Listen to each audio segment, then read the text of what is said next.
José, no sé qué le pasa.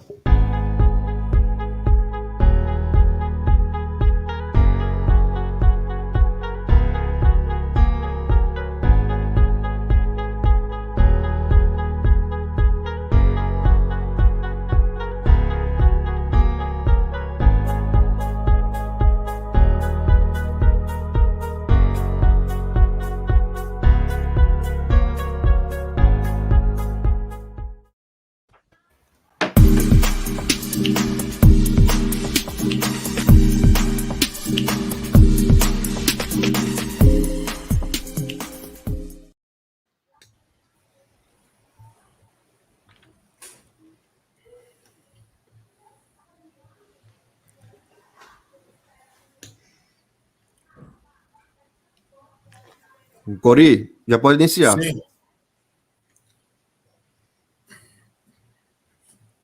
Prefiro que você inicie, Wilson. Eu fico para os debates. Pode ser? Perfeito, perfeito. Bom dia, pessoal. Estamos aqui agora já na nosso quarto painel do dia. Agora vamos ter a participação dos nossos queridos amigos internacionais, sendo Rodolfo Guerreiro, do México, José Leoné, da Venezuela, hoje residente na Guatemala, e o nosso querido Guilherme Zamora, da Argentina, que é também o diretor, fundador e o grande maestro da rede de eldireitoinformático.com. Pessoal, vamos aqui agora ter diversos temas bem interessantes que serão tratados aqui. Por exemplo, o Zamora vai falar um pouco sobre os crimes informáticos na América Latina. Já o Leonê vai falar sobre como aprender a utilização do Shodan e como ser um hacker ético. E já também o Rodolfo Guerreiro vai falar sobre a privacidade em contextos digitais. Então, passa a voz agora para o grande master, Guilherme Zamora, para que possa prosseguir com sua palestra, charla. Vamos, amigo.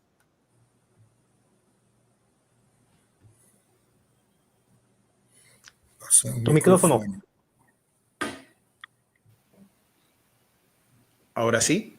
Sí. Bueno, ¿qué tal? Buenos días, buenas tardes. Muchísimas gracias por la invitación a Digital Law y a la Academia de Derecho Digital y a juristas. La verdad, para mí un tremendo placer poder compartir con dos amigos más este panel, con José Leonet y con Rodolfo, gente con la cual, bueno, nos vamos cruzando por todos lados junto con todos ustedes. Puse ahí una presentación como para que tener yo más que nada una pequeña ayuda a memoria. Quisiera por ahí si me la podrían poner en pantalla, por favor. Wilson. Wilson, hola. Ahí está, muchísimas gracias.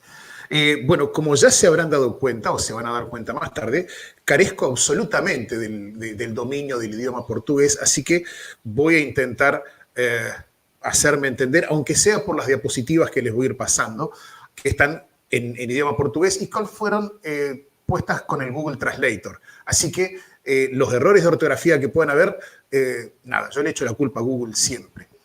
Voy a hablar un poquito sobre los crímenes informáticos en América Latina, pero yo para poder hablar sobre los crímenes informáticos en América Latina, necesito casi imperiosamente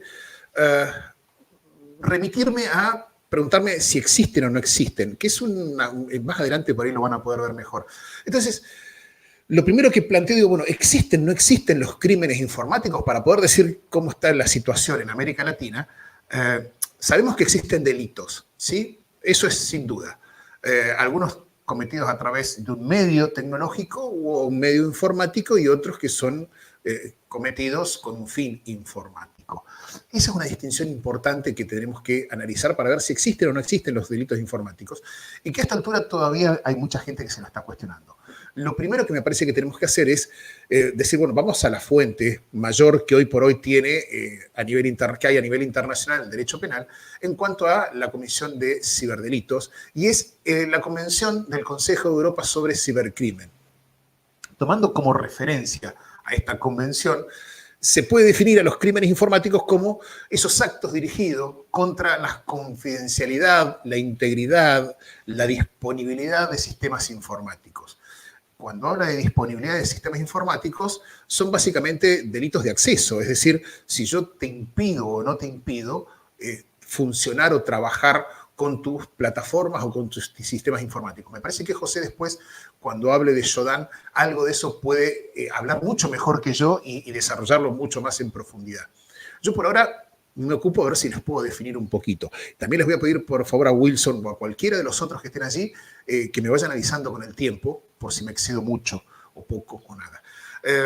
La disponibilidad de los sistemas informáticos, redes o datos informáticos, ya sea como un abuso referido a los sistemas, redes o datos. Esta es, la fuente de esto la saqué de criminalinformatics.info, ¿sí? Es decir, que los crímenes del computador son también llamados crímenes cibernéticos. Los crímenes realizados con una computadora siempre son crímenes cibernéticos. Bueno, estos son nuevos fenómenos criminológicos y que me parece que uno tiene que atenderlos. No voy a ir releyendo todo lo que dice acá, simplemente por ahí ya digo, los uso como disparadores y se los dejo allí para que ustedes tengan una guía también, ¿no? Me parece que si el delito es cometido a través de tecnología o a través de una computadora o de un celular o de lo que sea que tenga como medio tecnológico, me parece que lo primero que hay que preguntarse es cómo interpreta la sociedad que está incorporado ese elemento dentro de su actividad normal.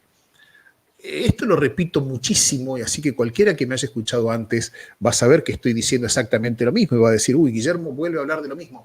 Es que sigo convencido de lo mismo, en que es necesario plantearnos en la sociedad cómo es que vamos interpretando o cómo es que vamos desarrollándonos en el uso de la tecnología. Hoy por hoy todo tiene tecnología. Hoy por hoy, desde un juguete sexual, por ejemplo, que tiene un GPS y que manda información respecto de la actividad sexual de una persona, lo cual me parece una locura, pero bueno, existe hasta, no sé, como les va a mostrar José, reitero, una estación de servicio, lo cual a mí nunca se me hubiera ocurrido que eso estuviera conectado a un sistema informático, pero bueno, es así. Yo lo defino a los crímenes informáticos como cualquier acción ilícita o culposa típica. Es ilícita porque tiene que ser contra el eje, culposa porque tiene que haber como mínimo una voluntad o una mínima expresión de intención de llevar a cabo el ilícito, y típico porque tiene que estar descrito en el Código Penal, ya sea de acción o de omisión, ¿no? Que tiene que ser realizada por un ser humano, por sí o por un medio tecnológico, y que directa o indirectamente cause daño a una víctima y que esté tipificado por la ley, reitero. Esto se tiene que realizar en un ambiente informático y que tiene una sanción posterior. La fuente esta es mía, esta es mi definición de lo que es un delito informático. Entonces, partiendo de acá y de mi pregunta, ¿existen los delitos informáticos? Y yo ya les estoy dando un spoiler. Les estoy diciendo, para mí, si estoy hasta dando una definición, podría decirse que sí, aunque hay mucha gente que se sigue negando en esto. A pesar de que existen tratados internacionales, a pesar de que existen leyes, hay muchos que siguen diciendo, no, en realidad el delito sigue siendo el mismo, lo único que cambia es el medio. Y cuando se está sancionando al delito, no se está sancionando a la acción típica, antijurídica y culpable, sino se está sancionando al medio a través del cual se está realizando esto. Y no está muy alejado de la realidad. Quizás, decía la canción, creo, deberíamos replantearnos qué es lo que sancionamos o qué es lo que la sociedad necesita que la ley tipifique o que la ley interprete para aplicar una sanción, porque el daño está, porque el ilícito está. Lo que necesitamos saber o darnos cuenta es qué tipo de acción ilícita y anticulpable está. y en base a ello enmarcarlo dentro de la normativa. ¿Qué es lo que sostiene, digamos, qué es la Convención de Budapest? Y bueno, la Convención de Budapest fue promulgada el 23 de noviembre del 2001, entró en vigor el 1 de julio del 2004 en la ciudad de Budapest, Hungría. Es el primer tratado internacional de estas características y que Brasil, hago especial hincapié en esto, fue uno de los promotores de esto, o propulsadores, no sé si existe la palabra propulsador, del convenio de Budapest, pero curiosamente, cuando se empezó a firmar, Brasil se negó. Brasil no quiso firmar, a pesar de que fue uno de los promotores de esto. Es el único acuerdo internacional hoy por hoy que existe con este alcance en materia de crímenes cibernéticos y que se enfatiza principalmente o pone hincapié en materia de derechos de autor, en el fraude a la ciencia computacional, en la pornografía infantil, lo cual, esto es algo que yo les comentaba, por ahí quiero hacer un pequeño paréntesis con el tema de la pornografía infantil. Desde mi personal punto de vista, la pornografía infantil, mal llamada pornografía infantil, porque la pornografía de última siempre es consensuada y cuando hay chicos de por medio nunca hay un acto consensuado, así que en realidad tendríamos que estar hablando sobre abuso sexual de menores por medios tecnológicos. Interpretar que la pornografía, lo mal llamada pornografía infantil, es un delito informático, es básicamente sancionar el medio, porque la acción típica antijurídica y culpable acá sigue siendo el acceso a un menor con fines sexuales. Y sancionar el medio, nada, es como sancionar al creador de la pólvora como cómplice o responsable solidario en el accionar ilícito. Sancionar el medio es como decir que Ford, la empresa de automóviles, es culpable de algún accidente de tránsito donde haya muerto alguien que ha sido atropellado por un coche Ford. Es una mentira.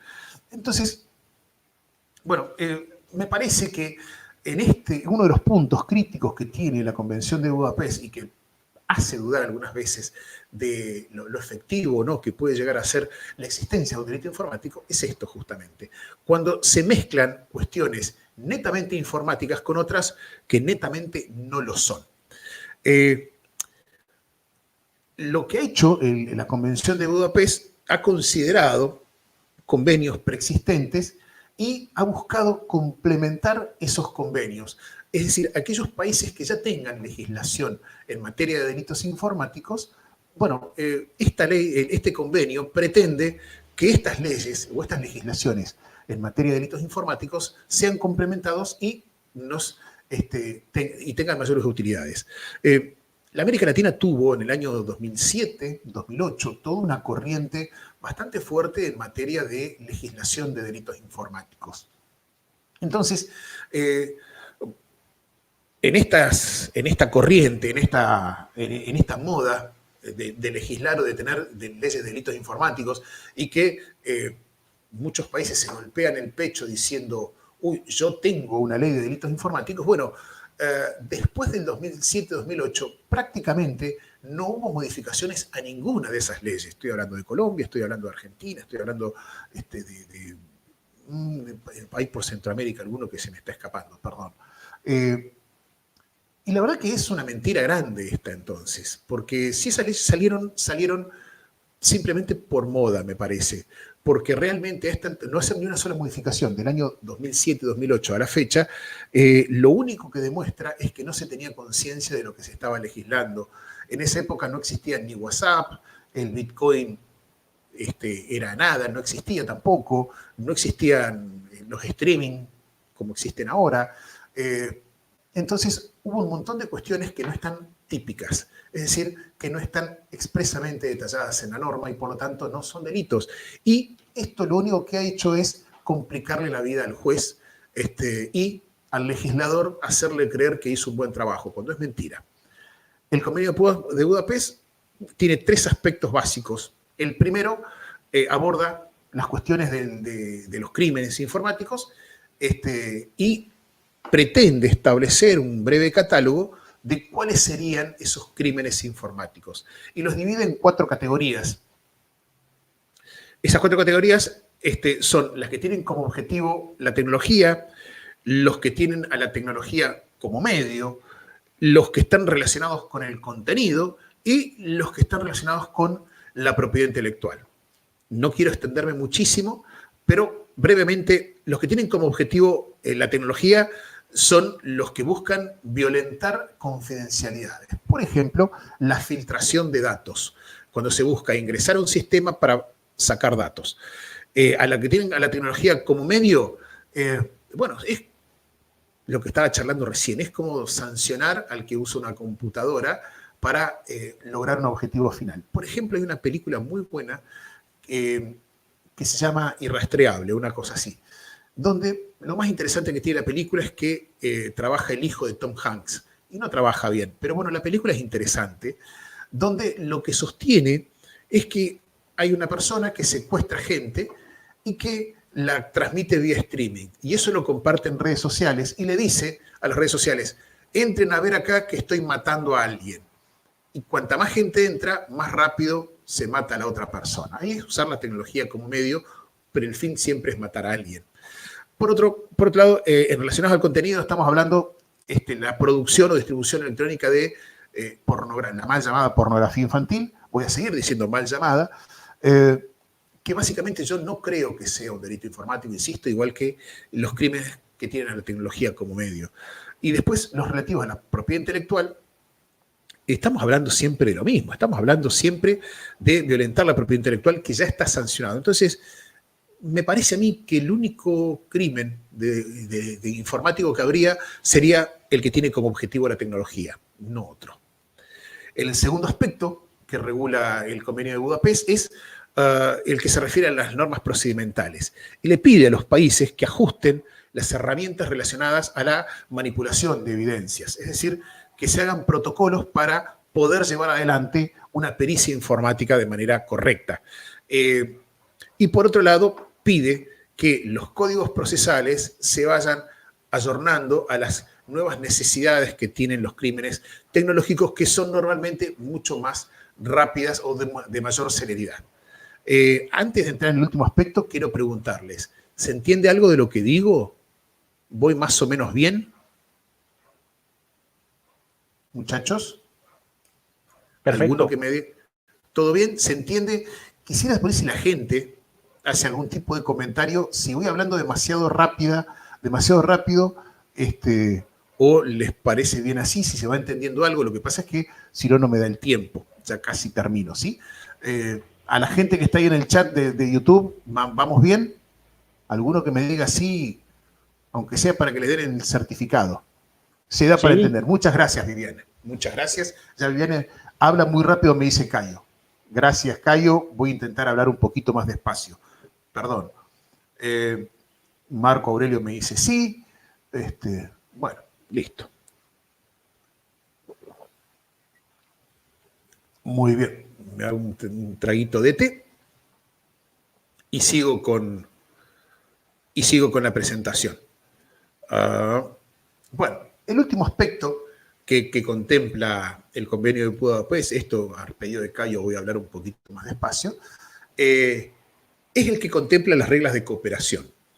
Y estas reglas de cooperación internacional son las que permitirían a que cualquier país pueda solicitar permiso a otros países para llevar adelante una investigación que tenga características o en la cual se hayan empleado medios informáticos.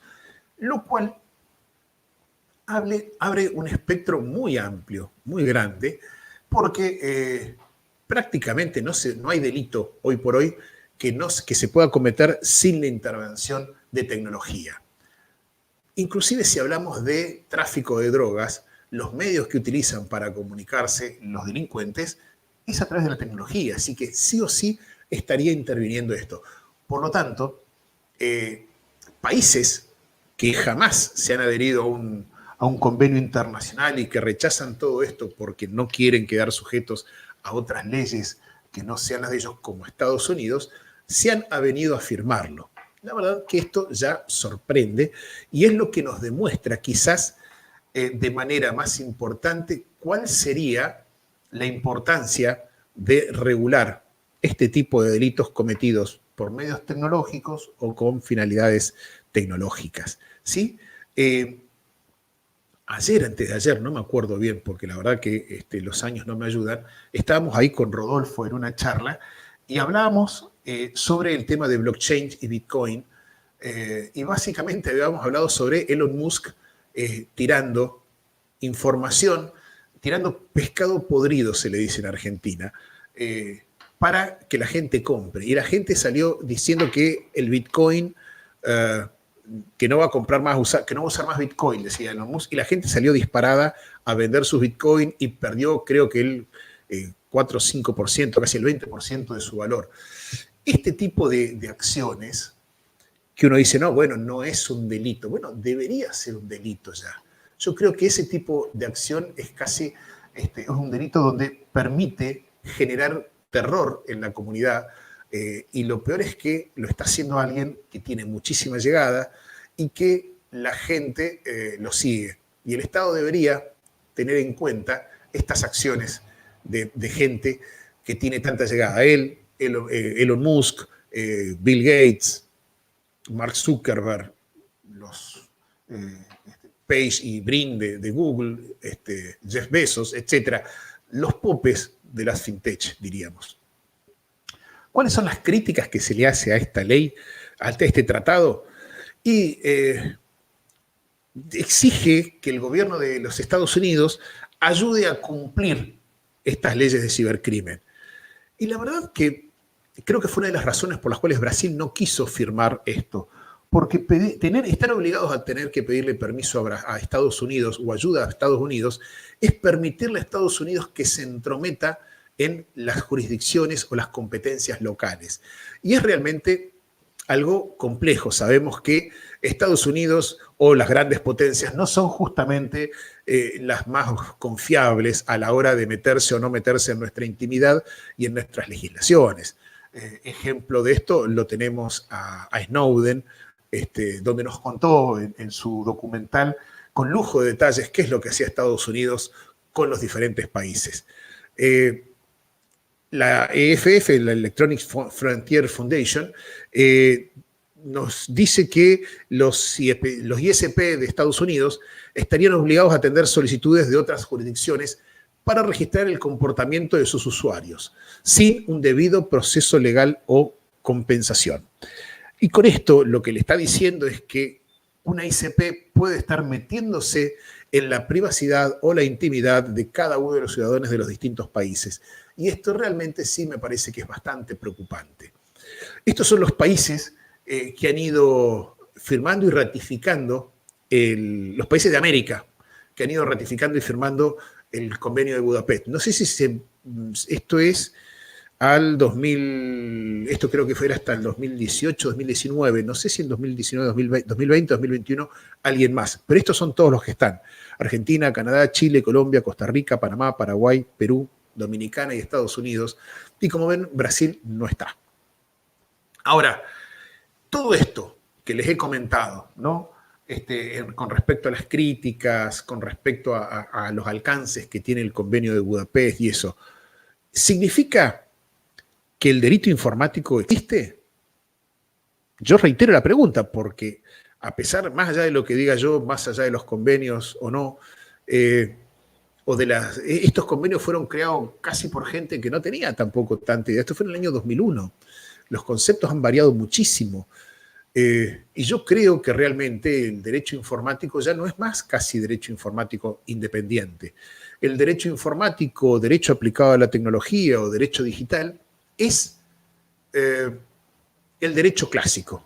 Es el derecho que hoy aplicamos en el día a día. Es decir, aquello que era la excepción ahora ha pasado casi a ser la regla. Porque ustedes me podrán decir, bueno, pero en todo no hay tecnología. Y yo les puedo decir, bueno, miren, por ejemplo, del derecho agrícola, derecho ganadero, a las vacas, al ganado, se le pone un chip, un GPS hoy por hoy. A un perro se le pone un chip, un GPS para hacerle seguimiento.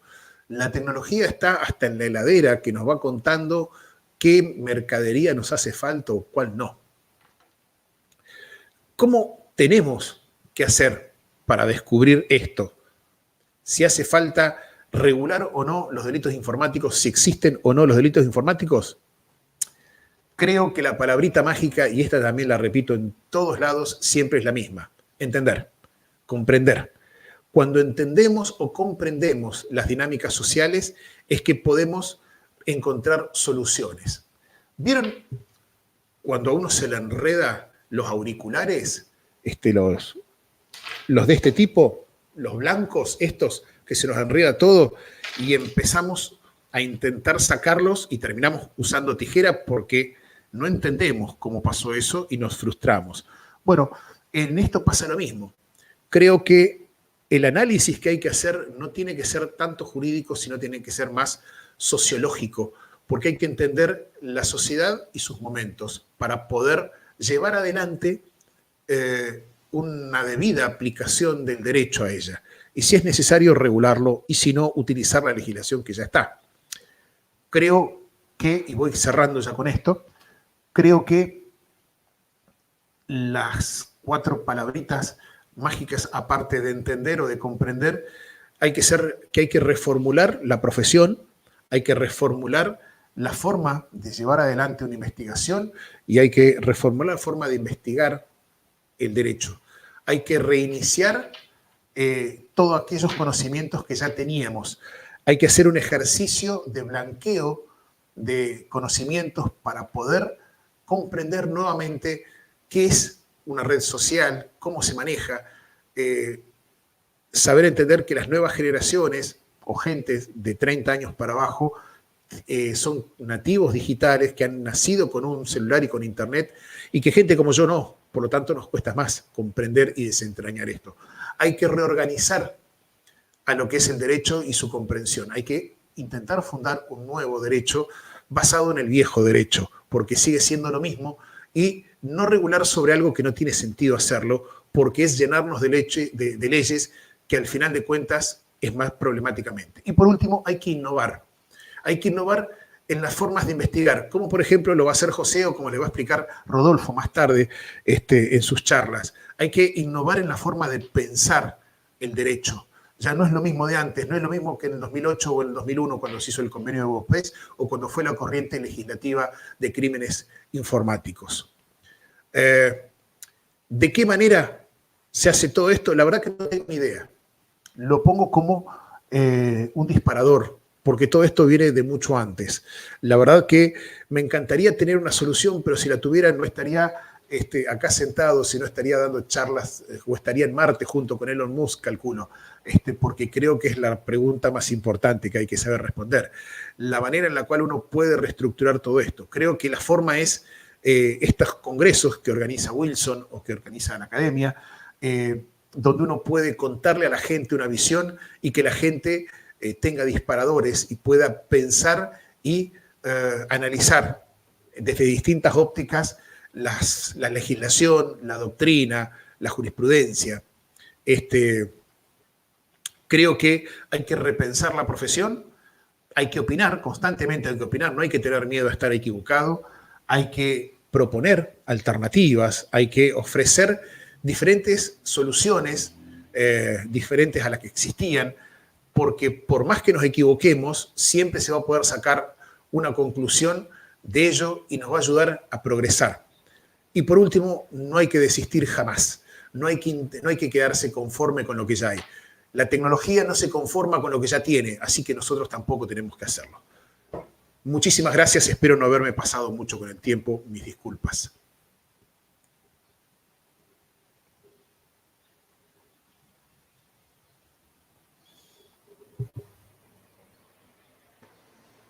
Perfecto, mi amigo Guillermo.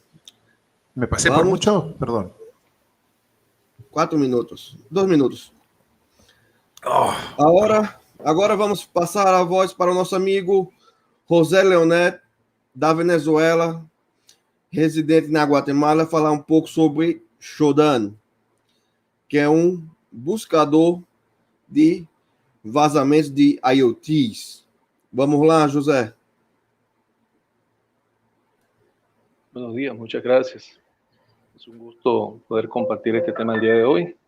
Si nos pasas la pantalla, por favor, Wilson.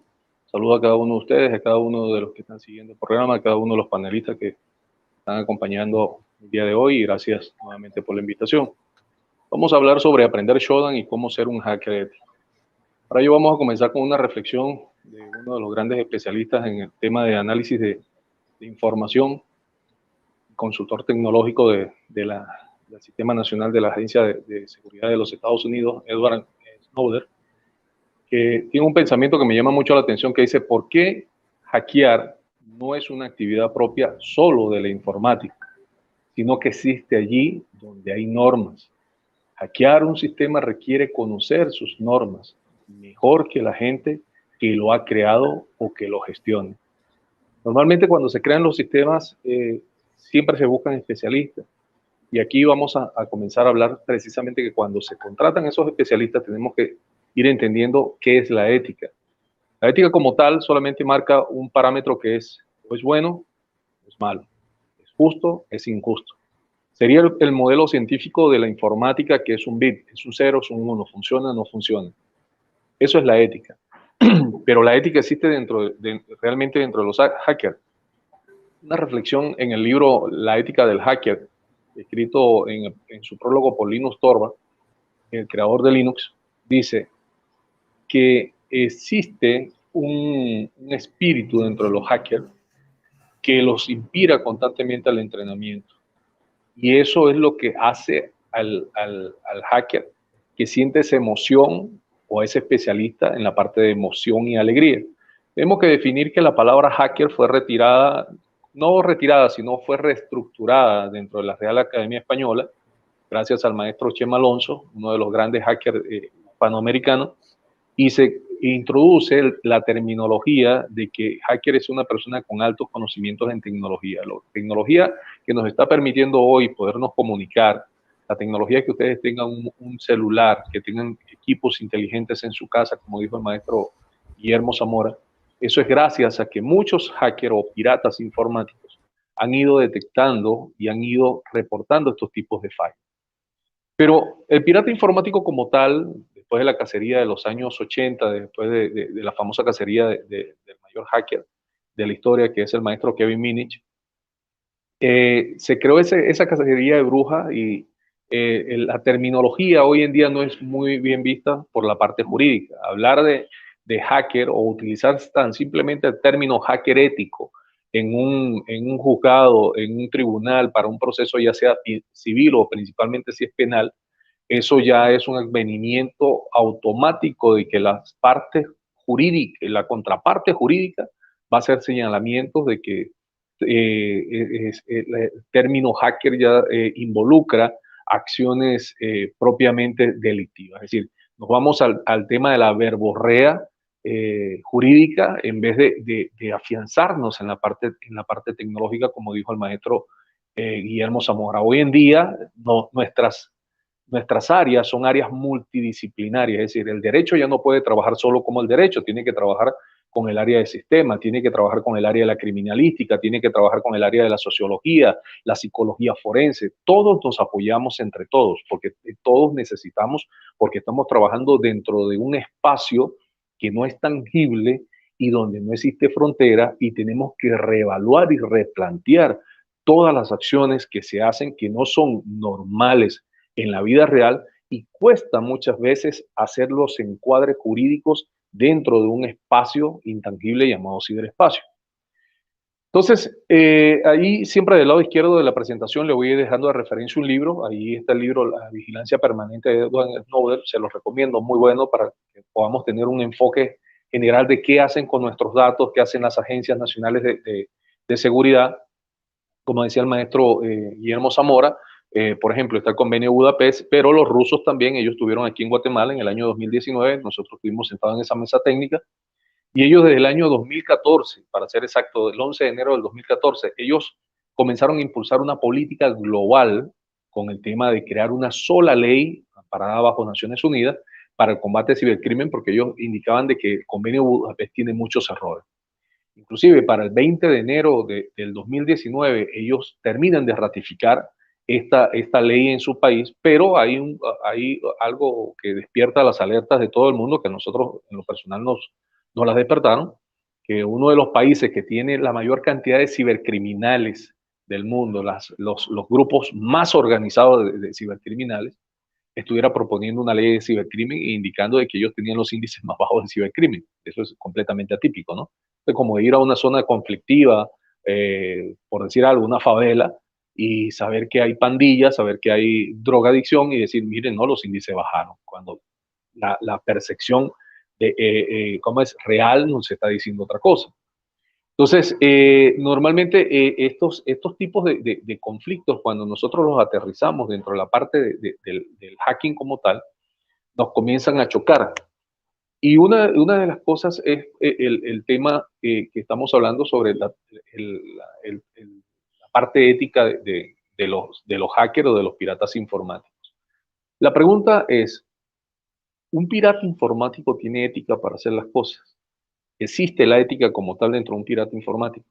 El encuadre jurídico que se le hace a través de contratos de confidencialidad hace que este experto que pudo haber realizado capacitaciones constantes en línea, haber sacado certificados en línea a nivel universitario, o tiene la experiencia de años de campo que lo avala en la parte práctica, porque una cosa es tener una formación académica, pero en la práctica no se tiene absolutamente ningún tipo de conocimiento. Nos conseguimos con eso en el área de trabajo también. El pirata informático como tal, recuerdo que Microsoft por allá por aproximadamente entre el año 2003 al año 2005 comenzó una campaña a nivel global de comenzar a reagrupar a estos grupos de expertos en ciberseguridad que ya están generando sus comunidades virtuales, sus tribus cibernéticas. Y entonces lanza el proyecto de certificación y de comenzar a encuadrar, digamos, dentro del aspecto profesional, el perfil del hacker. Darle netamente ese encuadre jurídico. Y siempre está esa hipótesis de que realmente el pirata informático puede tener ética. Y aquí una reflexión que nos dice el maestro Richard Stallman, que nos dice que la ética del hacker se refiere a los sentimientos de lo correcto y lo incorrecto. Quiere decir que un pirata informático sabe que está haciendo correcto y sabe que está haciendo incorrecto. Cuando ya está haciendo la parte incorrecta, esa es la subcategoría que comenzamos a hablar de los crackers, los bucaneros, los lamers, los newbies, y comenzamos a sacar toda una serie de tribus cibernéticas que viene bajo esa degeneración. Los antiguos hackers hoy en día son los famosos gurús, que son los que coordinan a muchos hackers que ya tienen bastantes años de desarrollo en el mercado. Y esto precisamente no quiere decir que dentro de la piratería informática, que es la traducción de hacker, dentro de esta piratería no exista en sí el entorno de lo que es la ética. Cuando nosotros leemos el libro sobre la Declaración de Independencia del Ciberespacio de John Perry, nos deja bien claro de que en la misma declaración dice, no conocéis nuestra cultura, nuestra ética. Y Steven Levin, que es un gran periodista en el tema de tecnología, precisamente uno de los impulsores, los temas de encriptación, ciberespacio, comunidades cibernéticas, en uno de sus libros, él hace un énfasis sobre la parte de la ética de los hackers. Y dice, los hackers mantienen una ética, y esa ética va basada en el intercambio, la franqueza, la descentralización, los accesos gratuitos a computadoras, las mejoras mundiales, que es lo que nosotros gustamos hoy en día de esta tecnología, y él lo describe a través de la piratería en los siguientes puntos. Primero, el acceso a las computadoras y cualquier cosa que pueda enseñarle algo sobre la forma en que funciona el mundo debe ser ilimitado y total. De eso se trata precisamente el hacking, de poder ver, entender y renovar la tecnología. En el punto número 2, toda la información debe ser gratuita. ¿Okay? Un concepto que hoy en día sabemos que es una quimera, un utopismo completo, porque realmente la información como tal la tienen las grandes emporios informáticos de las redes sociales, los mismos buscadores que nos hacen tracking, y por eso muchos especialistas migramos directamente a la Deep Web para poder utilizar Tor y otro tipo de redes, sea peer-to-peer, que nos pueda permitir a nosotros esquivar todo ese tema relacionados con el tracking y el seguimiento de las actividades digitales o la huella digital de cada persona. 3, desconfiar de las autoridades y promover la descentralización. ¿Por qué? Porque normalmente nuestros gobiernos se cierran más en temas relacionados con los códigos cerrados. Y hemos visto, por ejemplo, casos en Europa, casos en España, donde los gobiernos regionales han apuntado al open source y se han ahorrado miles de dólares, y estos son reinvertidos dentro de las comunidades y en programas sociales. Entonces, podemos hacer nosotros eso en Latinoamérica porque tenemos un muy buen talento y de hecho prácticamente hoy en día somos los obreros a nivel tecnológico que los grandes emporios necesitan. Los piratas informáticos deben de ser juzgados por su piratería, no por su criterio falso como grados, edad, sexo, oposición y cualquier otro tipo de acción. Y esto viene precisamente de la mano cuando sucedió lo de Kevin Minich. Que Kevin Minich en su momento cuando lo fueron a procesar dijeron, oye, pero no tenemos dentro de las leyes, que era lo que decía el maestro Guillermo Zamora, el poder anexarse, poder ser parte del Convenio de Budapest. En el caso de Guatemala, por ejemplo, ya se hizo el llamado y aún no está la respuesta.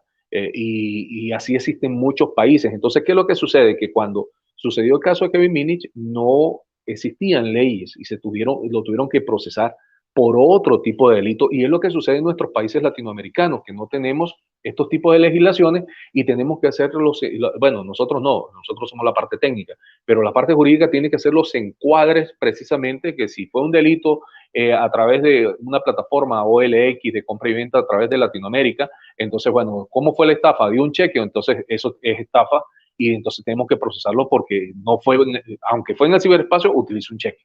Entonces, tienen que darse esos tipos de encuadres. Un secuestro, un cibersecuestro tiene que llevar su encuadre también. Entonces, esa es la forma de cómo ellos piden que tiene que ser procesado un pirata informático. Puedes crear arte y belleza en una computadora. Hoy en día estamos viendo el nuevo boom que existe de piezas relacionadas con arte. Ahorita yo creo que es NFS, algo así. No tengo bien claro el concepto acá, pero son piezas que se están valorando a través de blockchain. No existen, no son tangibles, pero se venden dentro de Internet. ¿Las computadoras pueden cambiar nuestra vida? Pues realmente sí. Pero también está la contraparte, tampoco no. ¿Por qué? Porque la mayoría de los errores que nosotros estamos cometiendo en la parte de ciberseguridad, el boom del advenimiento del IoT, la cantidad de dispositivos que se van a estar corrigiendo, no estamos creando una cultura de ciberseguridad en nuestros países que comience desde los más pequeños y traspase la parte universitaria. Solamente nos estamos enfocando a la parte de posgrado, ni siquiera de pregrado, para ir fomentando culturas y profesionales, e inclusive una ciudadanía, como los casos de Corea del Sur y de Taiwán, que tienen una cultura bien formada en el tema de prevención de ciberdelito y también de protección de datos. Entonces, tenemos que caminar muchísimo, ¿ok? Más en la parte de hoy en día, pues por lo mínimo la pandemia nos vino a traer un regalo de que los que se oponían en el sector justicia de no utilizar plataformas virtuales, de hacer transmisiones, de subir a esos tribunales digitales, pues hoy en día aplauden y dicen, wow, miren qué sorprendente es todo esto. Pero tenemos que seguir avanzando porque aún existe mucho analfabetismo digital dentro de estas plataformas. Entonces, el pirata informático como tal sí puede tener la parte ética, puede desarrollarse dentro de la parte ética, pero ¿cómo? Siempre con ciertas limitaciones y siempre esas limitaciones van a estar enmarcadas dentro de lo que es la ley. Entonces, al final del día, ¿qué es una piratería ética? Se define como el acceso intencional a un sistema o una red con un fin de descubrir vulnerabilidades o evaluar la seguridad de un sistema o una red. Nosotros hacemos ciberoperativos, ciberpatrullajes y nos hemos conseguido con infinidades de sitios, plataformas gubernamentales con fallas y uno las reporta. A veces son bien tomadas, a veces nos dicen, ¿por qué ustedes están metidos ahí si nosotros les dijimos que no se metan? Y normalmente sucede que ellos tienen servicios de consultoría de ciberseguridad que ni siquiera ellos sabían que existían esas fallas dentro de sus plataformas. Entonces, pero gracias a la maravilla del IoT y de Shodan y de muchos buscadores dentro del IoT, entonces uno tiene la facilidad de poder hacer estos tipos de preanálisis, que sería prácticamente una piratería, ni siquiera es una prueba de test, es una piratería ética porque uno lo está reportando y le está diciendo, miren, no le estamos cobrando nada, pero usted tiene una falla de seguridad, corríjala. Es como que yo pasara por el frente de la casa de alguno de ustedes, veo que tienen perros, que tienen un sistema de alarma y le digo, oye, miren, esa ventanita de arriba la tienen abierta, o mira, tienen la ventanita de arriba rota. Entonces hay que prestarle atención a eso. ¿Cuáles son los beneficios y los contrabeneficios de la piratería? Los beneficios es que permite identificar cualquier tipo de vulnerabilidad. ¿Por qué? Porque se hacen las pruebas. Normalmente se contratan personas que no pertenecen a la institución, que no conocen la plataforma y se hacen test, que esos son los famosos test de caja negra, para poder, para que el experto o el pirata desarrolle sus habilidades, las exponga y entonces pueda descubrir cualquier tipo de falla dentro de la plataforma. Pero la contraparte de todo esto, la desventaja, es de que puede el pirata informático divulgar información. Se saben de piratas informáticos que se han contratado de un país a otro país y no saben que estos piratas informáticos realmente tienen mala fama y entonces lo que hacen es robar información, dejan algún tipo de rootkit o algún tipo de malware y sacan esa información. Y así mantienen el sistema siempre saboteando a los clientes para que los clientes los estén contratando. Esta es una mala práctica que siempre ha existido en el área de computación, pero que ahora migró también al área de ciberseguridad, principalmente el área de piratería informática. Estos son los riesgos a grandes rasgos precisamente porque el pirata informático, si no tiene la capacidad correcta y no conoce sobre la parte mercantil, él puede detener los procesos organizacionales. De repente está haciendo una prueba y no sabe de que el servidor se tiene que conectar con otro servidor y entonces ataca uno de los servidores y se paraliza toda la empresa. E inclusive puede llegar al punto de dañar las bases de datos o de tumbar el sistema de telefonía y de comunicaciones dentro de la empresa, porque no conoce los puntos principales de cómo se comunica esa empresa. Eso puede traer un gran problema y a la vez, si lógico, se firma el contrato de confiabilidad, entonces el pirata informático y la empresa entonces tiene que corregir las fallas e inclusive pueden llegar a un proceso de demanda también. ¿Cuáles son estos problemas que normalmente se tienen con los piratas informáticos? Siempre existe el problema de ineficiencia en el trabajo o de fuga de información. Conozco especialistas en ciberseguridad que a veces presumen de cosas que no tienen que hacer, que son más técnicas delictivas que técnicas de hacking. Y dicen, mire, que yo pude hacer esto, yo puedo hacer lo otro, y eso son técnicas que cuando uno lo mira desde la gama de lo que es la informática forense, basado en lo que es el intercrimen y de la parte de la psicología, lo que son los patrones sociópatas, estamos viendo que ese profesional realmente lo que tiene es una tendencia delictiva. Y él debería pensar como un delincuente, un ciberdelincuente para hacer la acción, pero no ser un ciberdelincuente, que son dos cosas bien distintas. Entonces, vemos que estos tipos de profesionales, tienden siempre a tener estos tipos de conductas delictivas, ¿ok? Y casi siempre terminan peleándose con la empresa, se van para otra empresa y siguen el mismo ciclo. Entonces, como decía el maestro Zamora, hoy en día nosotros tenemos que comenzar a fusionar ya el tema de hacer una contratación, tiene que tener un aspecto mucho más grande porque ya lo que se busca es entender si realmente esta persona tiene principios. ¿Y qué son los principios? La ética.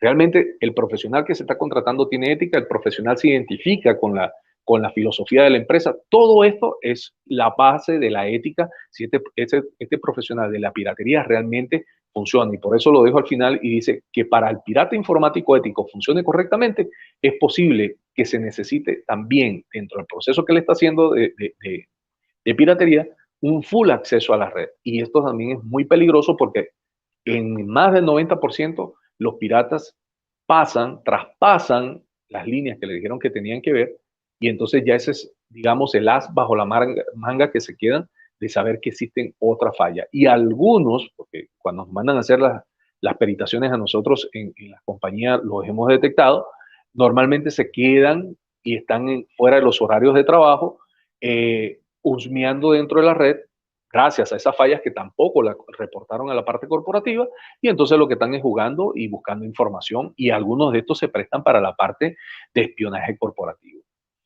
vamos finalizando. El diseño del código ético de la conducta de la piratería es importante. ¿Por qué? Porque el pirata informático ético se asegura de que el sistema o la red del cliente se evalúen adecuadamente para detectar problemas de seguridad y vulnerabilidad. Por eso el código ético de la piratería ética debe de guiar las acciones del pirata informático o del pirata ético, perdón, en el manejo de dicha información. Es decir, tiene que existir este código, ¿ok? Y este código es como las reglas que nos dan a nosotros dentro de la empresa. Ustedes se tienen que comportar de esta forma, usted no puede hacer estas cosas. Entonces, las empresas que tienen estos expertos tienen que tener estos códigos de ética también.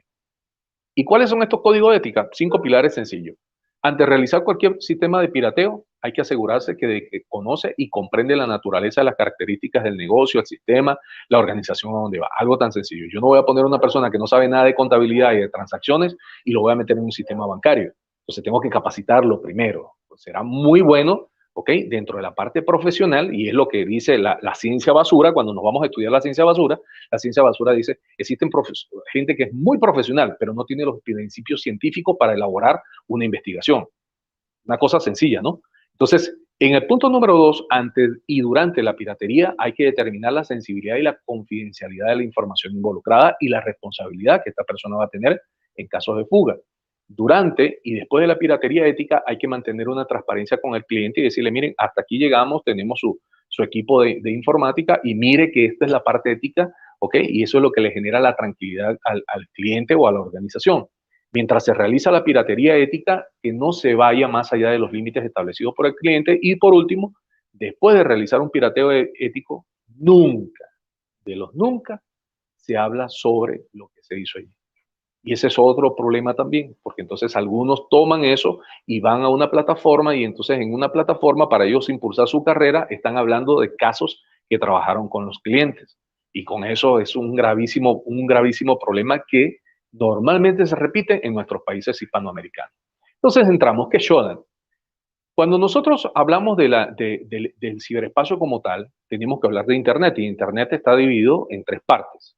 El Surface, que es donde nosotros trabajamos normalmente con nuestros equipos, donde hacemos www, donde usamos FTP, vemos los sitios web, y está la parte invisible, la Deep Web. En la Deep Web, perdón, lo que no está indexado, lo que no conseguimos en los buscadores, eso se queda dentro de la Deep Web. ¿Qué está dentro de la Deep Web que nosotros normalmente utilizamos? Google Drive, OneDrive, Mega, cualquier dispositivo que está conectado a Internet, que no lo podemos localizar por un puerto, ya eso está en la Deep Web. Otra cosa es la Dark Web, donde está la parte criminal. Pero en la Deep Web, ¿ok? Nosotros vamos a conseguir cualquier tipo de dispositivo, como dijo el mismo maestro Guillermo, dispositivos que pueden ir desde dispositivos sexuales hasta cualquier dispositivo de inteligencia, o un vehículo, una estación de gasolina. Hoy en día está el tema de las estaciones de gasolina, las estaciones de rebombeo en Estados Unidos por los ciberataques que acaban de ocurrir, televisores inteligentes, casas inteligentes, tenemos todo hiperconectado al IoT. Equipos de salud conectados al IoT, ¿ok? Muchos equipos Deacon están conectados y, por ejemplo, los TAC de tomografías que se hacen en los pulmones para las personas con COVID, para ver el seguimiento de los fibromas que se han generado, muchos son accesibles. Recientemente, una de mis muchachas de los peritos del curso presentó su proyecto y precisamente demostraba la vulnerabilidad que tenemos en Latinoamérica y principalmente aquí en la zona del Triángulo Norte, en Centroamérica, relacionado con cómo se puede entrar tranquilamente a cualquier clínica y se puede obtener esa información más los datos confidenciales de estas personas. Y algunos hasta exhiben los discos duros y se puede bajar todo el contenido y se saben quiénes son las personas que están contaminadas y quiénes no. Entonces, esta es la realidad que nosotros estamos viviendo. Entonces, gracias a quién podemos llegar gracias directamente a Shodan. Shodan nos permite llegar a cualquier dispositivo que esté mandando señal dentro de lo que es el sistema. Entonces, vamos a ver una demostración sencilla, ¿ok? Para ir ya bajando el tiempo. Aquí tenemos un vehículo, ¿ok? Este vehículo lo tomamos directamente de España y este vehículo entramos directamente vía Telnet. Podemos bajar toda la información, dónde está ubicado el vehículo e inclusive podemos subir archivos nuevos y reprogramar las coordenadas de este vehículo. Y aquí viene la parte que no es ética. Aquí es donde viene directamente la acción ya delictiva. Ese es el pequeño hilo que divide al hacker ético y al ciberdelincuente, que son 2 cosas bien distintas. A veces se habla de piratería y la piratería la ligan con delincuencia y no es así. La ciberpiratería habla de los piratas informáticos. La ciberdelincuencia se define así, delincuentes. Entonces, cuando ya hay una acción de dañar, eso es ciberdelincuencia. Cuando hay una acción de corregir, ya aquí estamos hablando de piratería informática. ¿Ok? Entonces, esto es una demostración sencilla de cómo pudieran llegar directamente a un vehículo. Acá un screen también de una intrusión a una parte médica donde se pueden no solamente bajar la información, sustraer la información, sino hasta cambiar los datos que se encuentran allí dentro de esta clínica. Y uno de los problemas que realmente ahorita tenemos a nivel mundial que tiene que ver directamente con los equipos de gasolinera. Aquí tenemos una gasolinera ubicada ¿en dónde? En Estados Unidos, ¿ok? Este es un equipo sencillo. Lo que se le hizo fue solamente hacerle una consulta, que lo haría cualquier ciberpirata, y entonces hace una conexión vía Telnet. Ahí tenemos la 166.149.247.119 y debajo me está diciendo cuál es la contraseña que tiene. Aquí debajo me está diciendo, mira, esta es la contraseña que tiene. ¿Okay? A ver, ahorita no me mandó señal, quiere decir que el tag está desactivado, perdón. Voy de nuevo. Se me olvidó esto aquí, 1, 2, 3, 4. Ahí estamos. ¿Ok? Entonces, vamos para adentro. Y la de arriba es esta. Ahí me está diciendo, entras al sector del dispositivo y aquí estoy metido en el sector del dispositivo. ¿Ok? ¿En menos de qué? De 5 segundos. Ya desde aquí ya pueden comenzar a cambiar toda la configuración de una de las partes de la gasolinera sin ningún tipo de problema. El problema es cuando llegan directamente a los tanques subterráneos, que entonces aquí es donde viene la parte ya criminal. ¿Ok? Hice un estudio directamente en Brasil. En Brasil hay 18 gasolineras completamente expuestas, 11 en Sao Paulo, 12 en Campinas, una en El Salvador, una en Belo Horizonte y una en Brasilia. Entonces, marqué 2 gasolineras en específico. Una gasolinera que está en Río de Janeiro y una gasolinera que está en Belo Horizonte. ¿Ok? Vamos a ver esa gasolinera, vamos a cerrar esta pantalla. ¿Ok? Me indica aquí donde ellos se encuentran, su dirección exacta. Y lo que vamos a comenzar primero es con la que está en Río de Janeiro. Ok, vamos a ver cuánto tiempo le llevaría a un ciberdelincuente entrar y vamos a revisar esa gasolinera si ya hay ciberdelincuentes metidos allí. Ok, y ahí estamos dentro de la gasolinera y me está dando los datos del tanque de gasolina en tiempo real. ¿Qué yo puedo hacer como ciberdelincuente? Cambiar los precios de la gasolina, puedo cuadrar y ver en qué momento como ciberdelincuente hicieron el corte, ¿ok? Y qué recibió el otro turno, y yo puedo sacar numeritos de cuánto dinero está manejando esa gasolinera. Yo puedo organizar grupos delictivos a que vayan y asalten esa gasolinera. Es decir, las aristas son enormes. Entonces yo tengo acá mi tablita de chivo y vamos a ver si esa gasolinera ha sufrido algún tipo de intrusión por algún grupo delictivo. Entonces, le estoy diciendo que me despliegue todos los nombres que tienen los tanques de gasolina. Tengo 1, 2, 3, 4 tanques de gasolina, que acá me aparece como gasolina aditiva, pero del tanque número 5 al tanque número 12 me aparece que hay un grupo de hackers que se metieron y dejaron su huella marcada allí. Es decir, esa gasolinera está hackeada y está sobre el dispositivo que controla directamente los tanques despachadores de gasolina. Y eso es bien peligroso porque se pueden cambiar los sensores de gas, se pueden hacer un sinfín de cosas y ya la gasolinera puede pasar a ser un elemento terrorista de manera remota. Vamos a ver la otra gasolinera que tenemos allí, la de Belo Horizonte. Con esto ya voy finalizando. Tenemos la gasolinera en la 187, 20, 232 a la 15. ¿Okay? Agarramos el puerto principal y ahí estamos dentro de la gasolinera. ¿Okay? Aquí están los tipos de gasolina que despacha. Puedo solicitar el sistema de inventario, puedo pedir un informe del tanque, informe de estado de los tanques, historial de alarmas, si han habido alarmas, cortes de energía eléctrica, cuándo fue el último corte, los sistemas de fuga de presión, y voy a revisar, porque esta es la parte de cómo, cuando uno le hace los cambios de nombre a los tanques. Entonces vamos a ver si en esta gasolinera algún grupo delictivo también pasó y dejó alguna marca. Y ahí estamos. El mismo grupo delictivo está metido, ¿en dónde? En la gasolinera que está en Río de Janeiro, ubicada en Porto Tirosoles, Laga, Rod Antonio, Mene. Y el que se encuentra en Belo Horizonte, en AP Sagrada Familia, Contras, La Feita 1380. ¿Ok? Pero ellos están operando de esa forma. ¿Y eso es ético? No es ético, porque ellos ahí ya son grupos de ciberdelincuentes que están metidos ahí operando y están haciendo cambios y de repente van a la estación de gasolina y antes de llegar a la estación de gasolina están cambiando los precios. Y si llegaron al ATG, que es el controlador de los tanques subterráneos, quiere decir que entonces están metidos dentro del sistema contable que se encuentra dentro de la gasolina. ¿Ok? Entonces, ¿esto de dónde se hace? Se hace directamente desde Shodan, que se hacen las ubicaciones, se hacen las fijaciones y desde ahí se tiene directamente el control de todo. ¿Ok? Nuevamente agradeciendo el espacio. Me disculpan lo apresurado y lo entrecortado de todo, pero estamos a la orden desde el Observatorio Guatemalteco de Delitos Informáticos. José, necesitamos de un curso tuyo en la Jurista Academy con la Ditolo Academy para hablar más sobre Shodan y hack ético.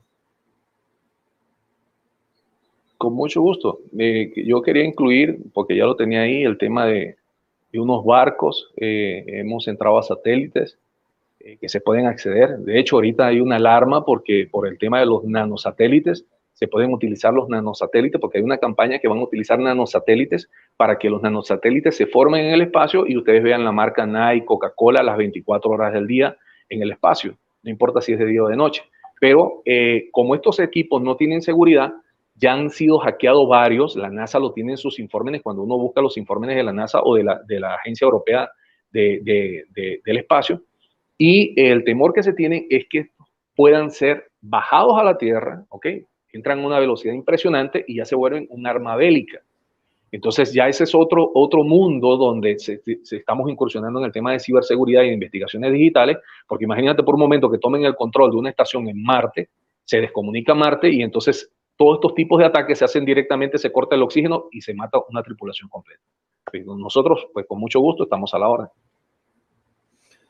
E agora vamos falar um pouco com Rodolfo Guerreiro Martínez, que vai falar um pouco aí sobre privacidade em contextos digitais. Vamos lá, Rodolfo, a sua vez agora. Hola, muito placer estar en el Congreso Internacional Cyberlaw. Saludo con afecto a mis amigos organizadores, a Wilson de Jurista Academy y también obviamente al señor Camargo, al igual que mis dos colegas del panel, José R. Leonet del Observatorio Guatemalteco de Delitos Informáticos y también a Guillermo Zamora, gran amigo, muy modesto de la red edinformático.com.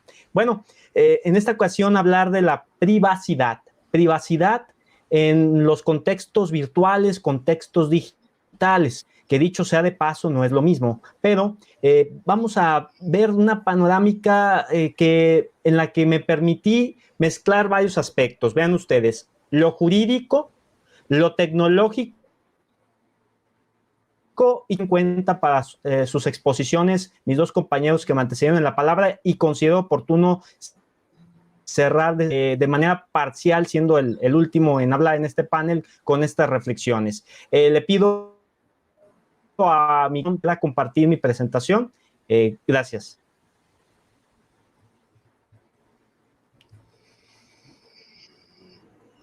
Vamos. ¿Está ahí lista? Perfecto. Vamos a darle seguimiento, si están de acuerdo, vertiendo algunos conceptos que son clave para entender todo el magnotema que es la privacidad y lo que estamos viviendo en esta nueva realidad. Vean ustedes, tienen en su pantalla lo que es la privacidad, lo que es el ciberespacio, los datos personales, la intimidad y las redes sociales.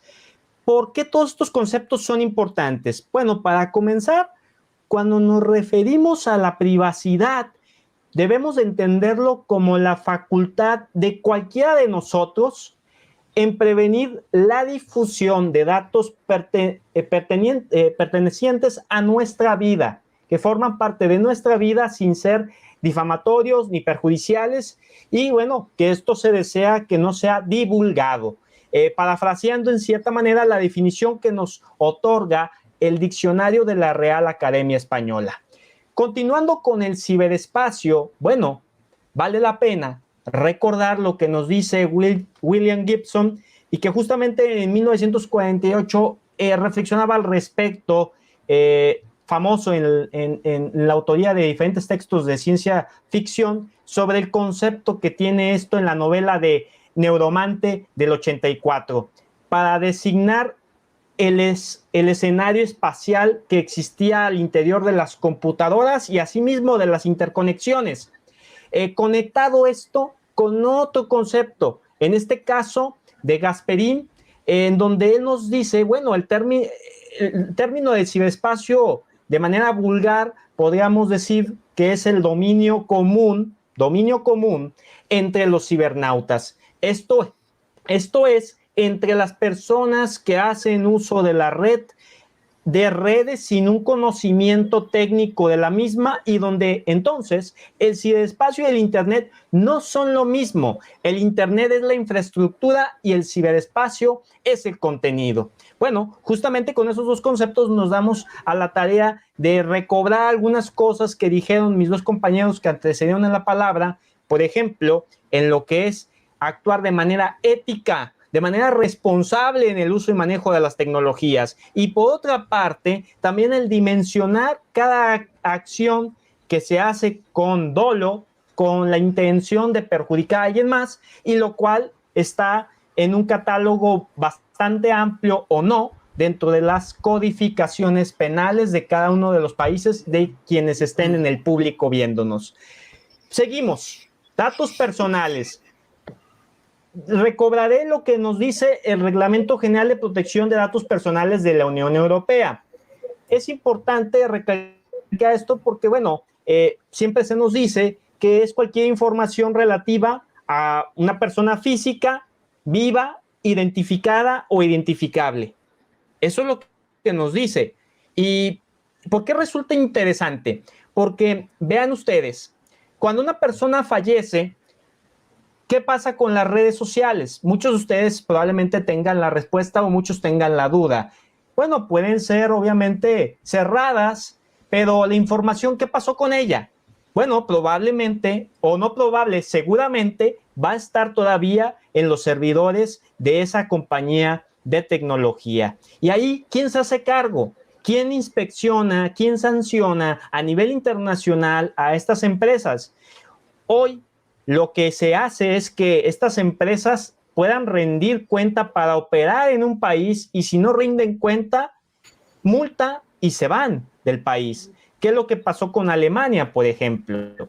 Pero bueno, prosigo. Justamente en esta definición de la Comisión Europea, de la Unión Europea, en esta definición de datos personales, lo que nos agrega es que también son las distintas informaciones recopiladas que pueden llevar a la identificación de una determinada persona, también constituyen datos de carácter personal. En otras palabras, también los datos personales que hayan sido anonimizados, cifrados o presentados con un seudónimo, pero que puedan utilizarse para volver a identificar a una persona, y siguen siendo datos personales y se inscriben en el ámbito de aplicación también del propio Reglamento General de Protección de Datos Personales de la propia Unión Europea. Y ahora, un concepto también clave, y con esto cerramos parcialmente este abanico porque falta también las redes sociales: la intimidad. Bueno, podríamos decir que es el arte reservada de los pensamientos y afectos, y también hace referencia a la cualidad de íntimo, cuando como lo más interno de cualquier cosa. Vean ustedes en este parafraseo también de lo que nos dice la RAI, cómo la intimidad es un concepto más antiguo que la privacidad. La privacidad, por ejemplo, la Real Academia lo consideraba hasta el año 2001 para ponerlo como definición. Sin embargo, en Estados Unidos encontramos cómo este concepto de privacy bueno, pues ya se tenía considerado en uno de sus artículos en el bagaje histórico de 1890, cuando se definía el famoso right to be let alone, literalmente el derecho a que me dejen estar solo, o más libremente, el derecho a que me dejen en paz. Pero curioso es que Estados Unidos no considera tal cual tampoco el término de intimidad y sí considera lo que es relativo a la libertad de expresión. Paradigmático, pero de alguna manera razonable dentro de la ejecución que tiene este país y más con las empresas tecnológicas que ahí operan. Bueno, siguiendo justamente y con esto terminar la conceptualización, las redes sociales, entenderlas como una forma estructurada del Internet por personas, por organizaciones que se conectan a partir de intereses o de valores comunes. Fíjense bien, a través de las redes sociales, pues ustedes saben, se crean estas relaciones entre personas, entre ciudadanos, entre individuos o bien entre empresas de forma rápida, de forma no jerarquizada, o sea, no existe jerarquía supuestamente o límites físicos. Bueno, justamente ahí terminamos la conceptualización y entonces abrimos el análisis de la controversia. Fíjense bien, desde hace tiempo han vertido dos grandes filósofos del mundo de la psicología, de la tecnología, de la transparencia, del derecho y, bueno, quiero mencionar a Michel Foucault y quiero mencionar también a Jules Han. ¿Por qué? Porque Jules Han y Michel Foucault tienen que ver cada uno en su época con lo que hoy se ha hablado en este panel. La observancia, la vigilancia, el que la persona tome responsabilidad de lo que le compete. Pero vayamos primero al punto de Michel Foucault, en donde su obra Vigilar y Castigar nos dice algo muy interesante entre todo lo que aborda esta obra, pero no daría el tiempo para poder reflexionar tantos puntos importantísimos, pero recalcaré uno. Con el objetivo de producir, por ejemplo, este concepto de seres útiles, se toma al cuerpo como blanco de poder al que se manipula, educa, da forma y domina. Bueno, justamente constituido por un conjunto de reglamentos militares, escolares, hospitalarios y procedimientos empíricos y reflexivos para controlar o corregir las operaciones del cuerpo. Vean ustedes cómo en este libro y en esa época ya se tenía también la noción de docilidad. ¿Y qué quiere decir esto? Bueno, que une el cuerpo inanalizable, el cuerpo manipulable y básicamente lo que nos dan a decir es que el dócil es un cuerpo que puede ser sometido, que puede ser utilizado, que puede ser transformado y perfeccionado. En otras palabras, lo que nos está diciendo Michel Foucault es que al principio pues las personas eran sometidas bajo el contexto que se tenía en cuenta, dónde vive, qué decisiones está tomando en su día a día que afectan a los intereses gubernamentales y hacer un análisis clave de por qué en esas épocas se estaba dando lo que hoy por hoy se sigue sufriendo, que es que las personas sean fácilmente utilizadas para un fin determinado, un fin que propicie una economía para algunos pocos, mientras todos los demás vulgarmente sean considerados como ganado.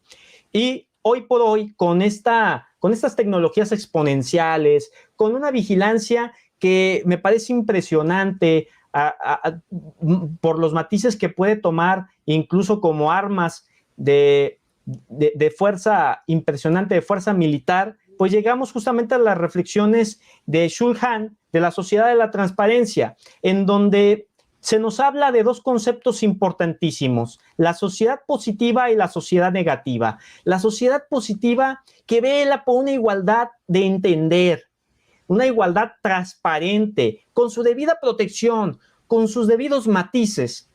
Pero, en contrario sensu, nos encontramos con una sociedad negativa mediante la autonomía que busca aceptar en el otro lo que no entendemos, formando de esa manera una igualdad opaca. Y por tal motivo, la sociedad de la transparencia suprime toda negatividad para reducir la acción social a una mercancía que esté vacía de significado. El objetivo es insertarla en dinámicas procedimentales de cálculo y aceleración. ¿Por qué poner estos dos grandes pensamientos? Más allá del que es la realidad más cruda que estamos viviendo y que de ninguna manera estamos descubriendo el hilo negro, porque lo único que es diferente es nuestras vestimentas y la manera en cómo supuestamente convivimos o no convivimos porque estamos frente a la pantalla de un gadget.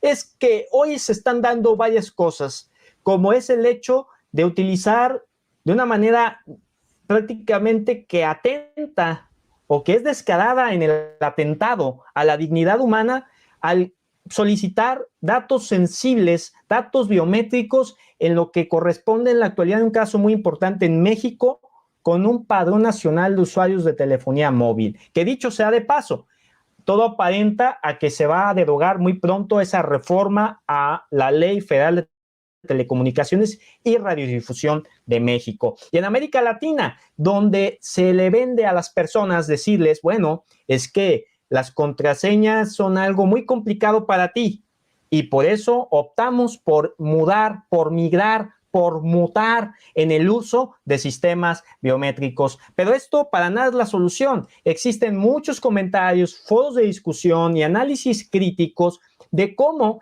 la biometría es más compleja de lo que nosotros podamos pensar. Y por supuesto, establecer sistemas biométricos no es barato. Mi compañero José Amigos, tengo que salir ahora.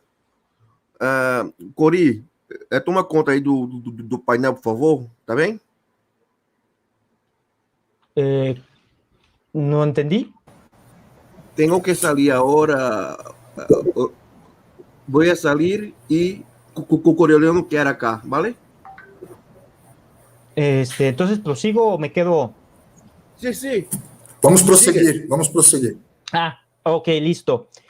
Bueno, justamente en este entendido nos damos cuenta cómo al final se pretende maquillar la realidad digital con fines, misteriosos del gobierno. Decía hace unos momentos, antes de este pequeño comentario de Wilson, cómo, José R. Lunes me podrá decir cuánto es el valor de establecer un sistema biométrico en un país determinado, y esto involucra el poder instalar una cantidad de sensores bastante amplia para que pueda funcionar de la forma más segura posible, que ningún sistema puede decirse infalible de sufrir un ataque. Él lo acaba de poner en muchos ejemplos que nosotros podríamos incluso dimensionar de ciencia ficción, y están pasando, y están siendo considerados. Bueno, justamente cierro esta pequeña reflexión para pasar directamente a la privacidad y a la intimidad. Cuando hablamos de esto hay que hablar de la distinción entre lo público y lo privado, y que siguiendo esta línea argumentativa a finales de lo que es el siglo XVIII ya se regulaba esto a través de constituciones que vendrían en el referente universal. Recordemos cómo a través de los diálogos de manera bastante minuciosa de la Organización de Naciones Unidas, esto de derecho fundamental se incorporaría de una forma virtuosa, y lo voy a decir entre comillas porque muchos no lo acatan, en el derecho internacional, cada país de alguna manera tropicalizando lo que ellos entenderían por o no entenderían por lo que es el derecho fundamental. Pero tomando esta referencia en cuenta, Fernando Escalante nos menciona que para el pensamiento liberal lo privado se caracteriza por estar exento de obstáculos o impedimentos legales para que cada persona pueda decidir con independencia sobre su vida y también sobre su conciencia, sin estar sujeto a la discrecionalidad del poder público o de poderes sociales como la Iglesia. Pero la ausencia de impedimentos es posible a partir de que sean las propias leyes las que restrinjan la intervención del poder público en el mundo de lo privado, y con ello hacer posible el ejercicio de los derechos y libertades individuales. ¿Qué es lo que estamos percibiendo en estas palabras? Muchas cosas. Para empezar, una de ellas, llevada al panorama de lo actual, 2021, Chile propone ante su Congreso una iniciativa para defender los denominados neuroderechos, es decir, la privacidad de tus pensamientos aquí en tu cabeza. Y hoy por hoy, también percibimos a través de esta pequeña reflexión del pasado cómo no está atento a la singularidad.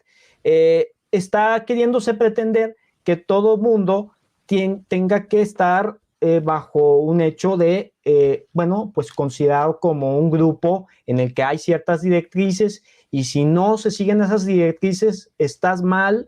El hecho de no utilizar una red social para comunicarte te hace estar excluido de todo, y entramos en conceptos que están vertidos aquí de discriminación, conceptos de sesgo y muchas otras cosas que no van para nada en la conformación de una sociedad del conocimiento. Bueno, entonces estamos tal vez ante el deseo de tener la intimidad de decir, bueno, en el pasado yo llegaba a mi casa y nadie que no conociera mi dirección podía saber, pues, ¿dónde estás? Nadie que no tuviera mi número, no existía un registro como hoy está a la disposición de manera tan puntual de cada documento de manera electrónica en una plataforma. Todo era muy distinto, pero en la actualidad, simplemente con el hecho de que muchas instituciones tengan tu fotografía, o que peor aún ya estés en la base de datos con lo que son tus datos sensibles, pues basta que pases con en un cierto coto para que en una cámara de vigilancia tome video y pues simplemente sepan dónde está tu ubicación. Determinada en un punto específico, una tienda de conveniencia, cualquier lugar que nosotros nos podamos imaginar, vas a ser rastreable de cualquier manera donde haya un pequeño o más mínimo grado de tecnología, o donde incluso un satélite te pueda detectar porque pues estás portando esto, o hay cualquier otro tipo de gadget que te haga identificable. Vayámonos a la génesis de este tema que les estoy poniendo en la pregunta del deseo de la intimidad. Cuando recordamos las identidades primigenias de los individuos en lo que corresponde a las colectivas y potenciadas, bueno, vemos la mediación tecnológica en relación a la psique humana, que se vincula con los dispositivos que nos rodean, creando el sentido de grupo y en contraposición al individuo. Y en el caso del desarrollo humano, pues no hay individualidad sin colectividad, y ambos constructos se encuentran sujetos a las mediaciones existentes en el entorno. Es decir, al final de cuentas, cada quien va a tener su propio libre albedrío, va a tener sus propias características únicas, pero eso no debe de ser significado de decir, bueno, pues tú no puedes ser parte de esto porque, bueno, simplemente eres de otra nacionalidad, tienes ciertas preferencias ideológicas, religiosas, sexuales, y por eso ya no eres parte de esto. ¿Y por qué segregar y por qué discriminar? Seguimos con esto y terminando este importante punto con esta conceptualización. Lo íntimo es aquello que es propio de la intimidad, es decir, es la zona reservada por lo que una persona en sí misma, un grupo específico de personas, con esta reserva de la ley, surge esta privacidad que puede ser entendida como lo que se tiene derecho a proteger de cualquier intromisión, de cualquier telecomunicación que se deba de respetar y que no se deba de violar, que se te deba de dar ese beneficio de saber qué tratamiento hay, de una manera totalmente comprensible, porque hoy por hoy los términos y condiciones la mayoría de las personas no leen, y es impresionante. Los estudios son severos al respecto. Las personas podrían estar leyendo más de 120 libros al año de textos que sean de su elección, pero hoy por hoy la mayoría del tiempo se lo dedican a las redes sociales. El estudio de We Are Social en Hootsuite relativo al 2021 nos dice cómo una persona adolescente, es decir, de 13 años en adelante, utiliza las redes sociales más de 9 horas al día, lo que es relativo a un 60% directamente en redes sociales, y el resto del porcentaje en lo que corresponde a estar conectado en un teléfono móvil haciendo diferentes actividades. Entonces, pues todo esto involucra una pérdida de tiempo enorme en lugar de productividad, y en donde tampoco hay conciencia de lo que soy y ni lo que quiero lograr. Básicamente lo que estamos percibiendo aquí justamente es que ya no hay un sentido de protección. Una de cada 3 personas, el 32,3%, no sabe cómo protegerse en relación a su privacidad online, y algunas no creen suficiente en poder defenderse a sí mismas de ciberataques. 1 de cada 10, el 13%, ha perdido interés en informarse sobre cómo mejorar aún su privacidad. Bueno, yo mencionaría finalmente unos puntos rápidos porque creo que el tiempo me ha devorado. En la privacidad digital, bueno, pues se refiere al derecho de los usuarios a proteger sus datos en la red, a poder decidir qué información está visible para el resto. Obviamente, en que los particulares de Internet también hacen que la privacidad se refiera a las imágenes, a los videos, al correo electrónico, a la geolocalización y al historial de navegación. Los datos ya no son privados, lamentablemente. Las personas lo han decidido así por no involucrarse en la consolidación de mejores legislaciones y mejores gobiernos. En esta cuarta revolución, los datos son protagonistas. Se recolectan por un número de dispositivos y todo lo que ya hemos hablado en este panel. Entonces, concluyo. Es necesaria una reingeniería social y normativa.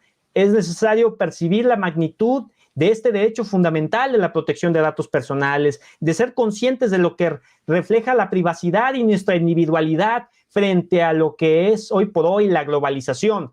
El informe de Naciones Unidas sobre Derechos Humanos en noviembre del 2018 enfatizó lo siguiente: en ocasiones elegimos renunciar a aspectos de nuestra privacidad cada vez que compramos algo en la red o usamos un servicio Wi-Fi gratuito. Renunciamos a cierto grado de privacidad a cambio de algo de valor.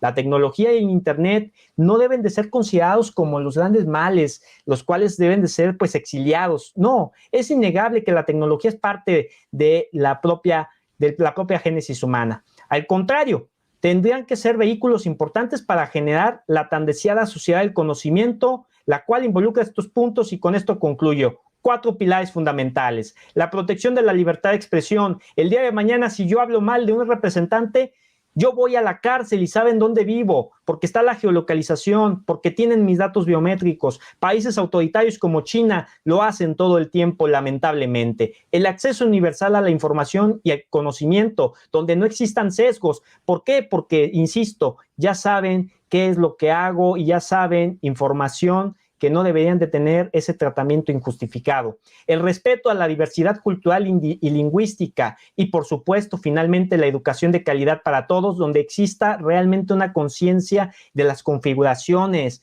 de lo que es el valor de la seguridad y lo que es el poder verdaderamente borrar aquello que no debe de conservar una gran empresa tecnológica como lo es Google y lo es Facebook.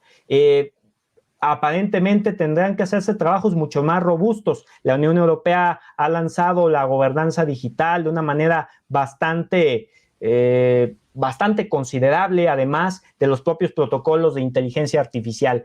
Será cuestión de esperar qué hace qué hace el continente americano, qué hace México, qué hace Brasil, qué hace Argentina ante todas estas anomalías que nos deparan, en donde la mayoría de las personas aún siguen sin tener este acceso a la información y mucho menos al Internet. Agradezco como siempre a todos y por supuesto dejo mis datos de contacto para que pueda seguir esta discusión académica. Muchas gracias y desde luego éxito en todo lo que sigue de este Congreso Internacional. Gracias.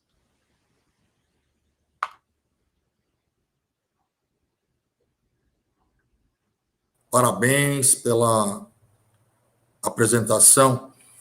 Ouvindo o professor Guilherme Manuel Zamora, eu me lembrei de uma operação que ocorreu aqui no Brasil e que eu acabei estudando porque era a época do meu mestrado.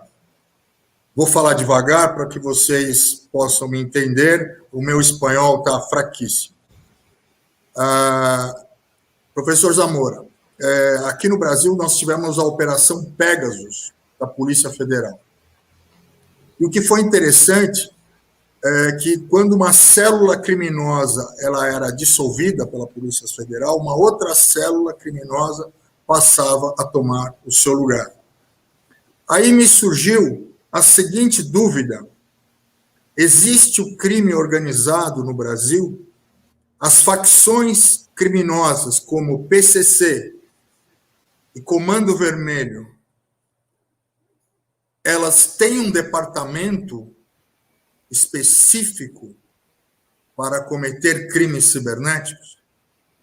O ministro Gilmar Mendes, professor, disse no seu acórdão, no seu voto, ao negar o pedido de habeas corpus, pedido de liberdade para esses criminosos, dizendo, ele começa o voto dizendo, existe o crime organizado cibernético no Brasil. Enquanto uma facção criminosa ela é dissolvida, uma outra facção, uma outra célula criminosa toma o seu lugar. Então, aqui no Brasil, professor, nós temos um problema extremamente grave em relação aos crimes cibernéticos. E temos uma lei extremamente frágil,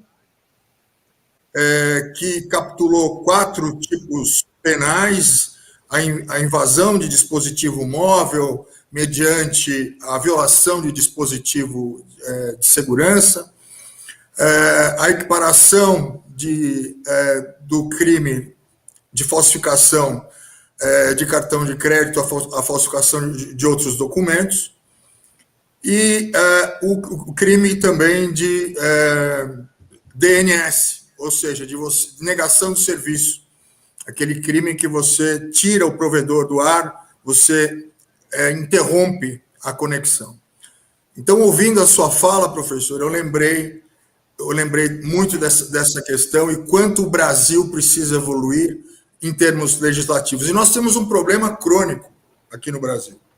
Nós temos uma Polícia Federal extremamente aparelhada, o Instituto Nacional de Criminalística da Polícia Federal, que é um dos melhores do mundo, e temos nos estados do Brasil uma polícia civil sucateada, uma polícia civil frágil, que não é capaz de enfrentar a criminalidade cibernética.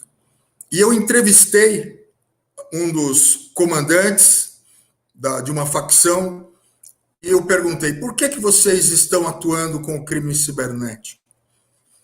É simples. Enquanto o meu departamento de rouba-bancos vai mal, enquanto o meu departamento de sequestros relâmpagos vai mal, eu tenho uma nova fonte de custeio, que são os crimes cibernéticos.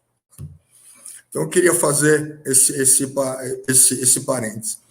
Professor José, nós tivemos um caso aqui no Brasil que envolveu o ex-ministro Sérgio Moro, o juiz Sérgio Moro. Um grupo de hackers coletou informações privilegiadas de que poderia haver uma má conduta do juiz, do ministro, posteriormente, na condução da operação que todos conhecem, a Lava Jato. O que ocorreu?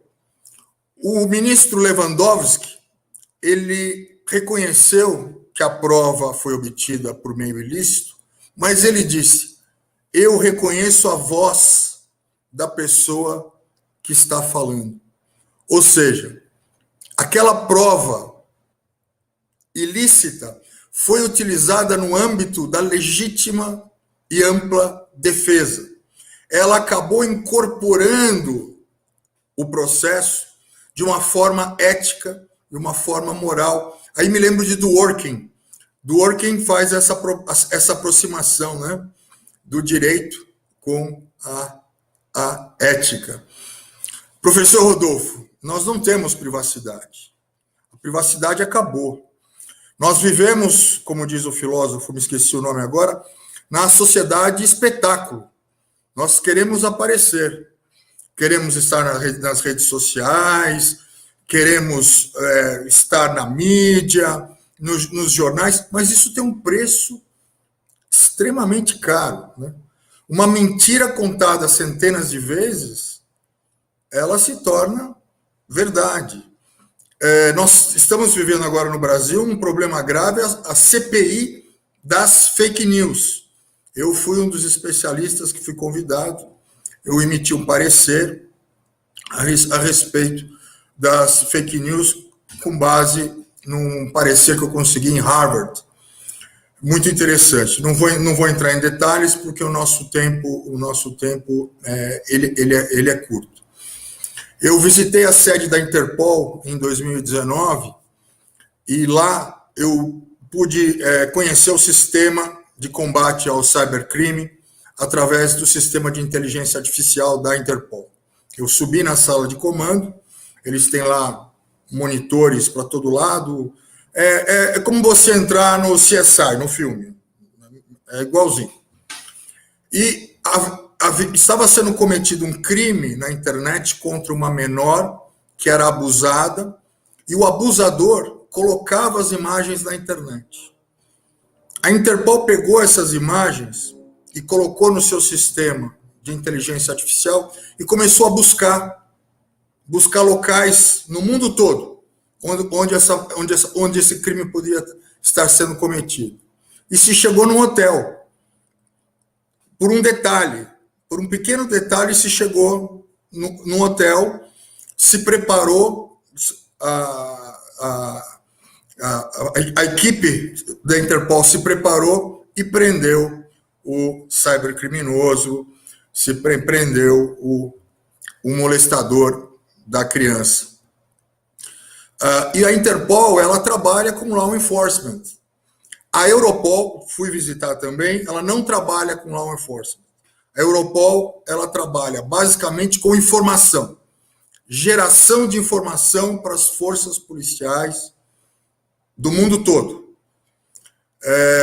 E não trabalha com law enforcement. Só queria deixar essas informações e colocar, o debate ainda está aberto, temos tempo porque a nossa sala continua, as outras salas são independentes. Então, não se preocupem com o tempo. Professor Zamora, foi uma honra ouvi-lo.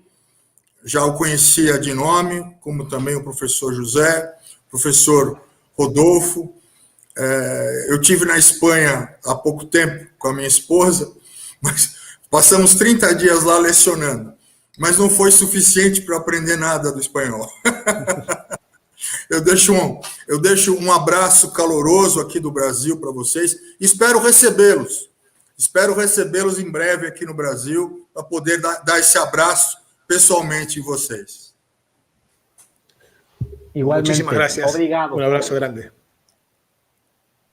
Igualmente, maestro, para cada uno de ustedes. Ninguém quer fazer mais uso da palavra? Vamos encerrar? Muito obrigado.